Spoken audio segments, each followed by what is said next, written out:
The bipartisan Rural Broadband Assistance Act works its way through Congress. Culpeper County, Virginia terminates a contract with All Points Broadband over continued delays. Mario Networks acquires Dish Fiber Internet. $63 million in broadband grants awarded in North Carolina. And Light Source Communications announces a 60-mile fiber ring network build in Las Vegas. Those stories and more on This Week in the Broadband Universe. Hello, everyone, and welcome. I'm Craig Corbin.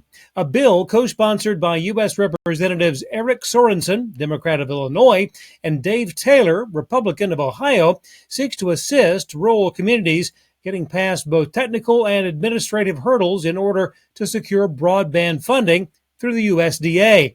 The legislation would codify the 2021 Broadband Technical Assistance Program to provide grants to local governments, nonprofits, land-grant universities, tribal nations for support in financing broadband expansion and development. USDA broadband programs are primarily focused on developing fiber optic internet nationwide.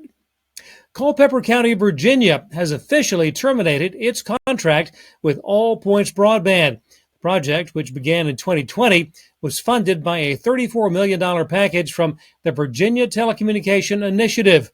All Points Broadband committed to connecting 4,300 rural homes by a February 28th of 2024 deadline. The decision to end the agreement was made after only one household had been connected by February of 2025. North Carolina Governor Josh Stein has announced more than $63 million in broadband infrastructure projects targeting 19,000 homes and businesses across 30 of North Carolina's 100 counties. The awarded projects target underserved and rural areas. ISPs are committed to delivering synchronous service speeds of at least 100 megabits per second. Funding for the grants, part of the Completing Access to Broadband program, with support from $44 million in ARPA funds. Elsewhere, Mario Networks has acquired Dish Fiber Internet LLC. It's a bulk fiber internet and video content provider serving more than 25,000 residential units in 33 states. Mario Networks offers bulk connectivity to multifamily developments and will now rebrand to Mario Fiber. Financial details of the transaction have not been released. Light Source Communications building a 60-mile fiber ring network in Las Vegas. The project will encompass 4 area cities and multiple data centers in the Las Vegas metropolitan area. Light Source Communications previously secured 2 major global hyperscalers as anchor tenants on the Las Vegas route. The new network build marks the 3rd such project for LSC in less than a year, along with network builds in Phoenix, Arizona, and Tulsa, Oklahoma. Tentative agenda for the FCC's May 22nd open meeting has been released, included on the slate, strengthening requirements and oversight related to telecommunications certification bodies, test labs, and accreditation to protect national security.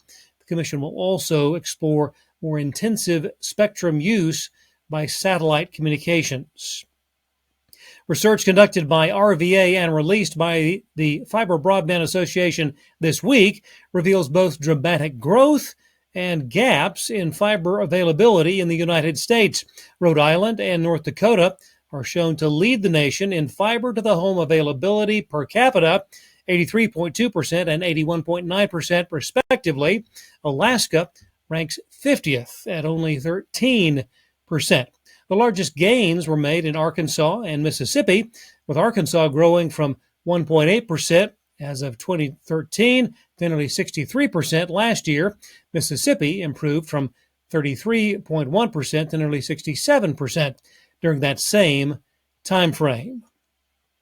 Global alternative asset management firm TPG Incorporated has entered into an agreement to acquire Peppertree Capital Management.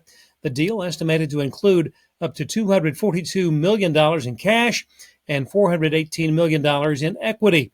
Peppertree was founded in 2004 and invests in wireless communications towers and related communication infrastructure networks. Peppertree has $7.7 billion in assets under management. The deal expected to close sometime during the third quarter of this year. NCTA, the Internet and Television Association, has told the FCC it supports the NAB's proposal to allow broadcasters to use software-based emergency alert systems. At issue, hardware supplier Sage Alerting Systems has stopped production of EAS encoder and decoder devices, making the legacy alert ecosystem unsustainable. And finally, good news for public radio and television stations across Appalachia. The Corporation for Public Broadcasting has awarded a $650,000 grant to AMSN. That's the Appalachia and Mid-South Newsroom. AMSN was launched to provide information to local communities across Kentucky, Tennessee, and West Virginia. The station group includes Louisville Public Media, WEKU in Richmond, Kentucky, WKMS in Murray, Kentucky, along with WPLN Nashville Public Radio, WUOT in Knoxville, Tennessee, and West Virginia Public Broadcasting. An example of their great efforts includes coverage of the deadly floods which swept through the region in the wake of Hurricane Helene last fall. Keep up the good work. Thanks for watching. We'll see you next time on This Week in the Broadband Universe.